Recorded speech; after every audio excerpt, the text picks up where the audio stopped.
Russ comes to the Lakers. He's a hometown kid.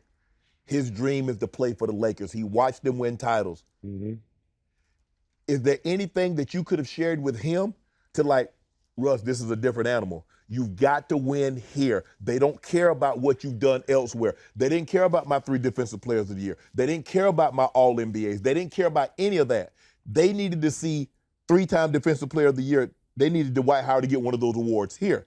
They're going to need to see you do what you've done other places here. See, I think that be like the misconception where you have to allow that mindset. If you allow that mindset to take over you, you will not have a good season. Okay. Because you're thinking about what everybody else is thinking, and I felt like that's what he was doing. He's thinking about if he missed this shot, or he's hearing the crowd boo, and they're booing him, and they're booing his family, and all this stuff, and it's like, you got to tune that out. Right. I have went through the ringer with the LA fans. Right. From leaving, coming back, leaving and coming back, and them booing me, throwing basketballs at me, jerseys, all that stuff. But I understand, like, they just really passionate about their team. They love their team.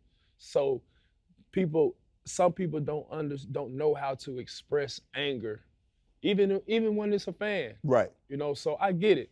So you got to be able to just block all that, hone that out, and go win and make them pay for saying anything about you. So when I got back and I played again, I made every fan eat their words about what they said about me. Right. No matter if they thought that I did it in a bad way or however I left the first time, I made sure that the second time I played, they couldn't say nothing about Dwight Howard, whether it was how he was on the bench, how he acted with the referees, teammates. It was nothing they could say because I left it all out there on the line. So it turned out good. Do you wish you had got that kind of reception the first time around like you got the second time around? I think that I got that reception when I first got there. Right. But I think because we lost that season and how the season went, it was just people were so upset because their expectations were so through the roof. Right.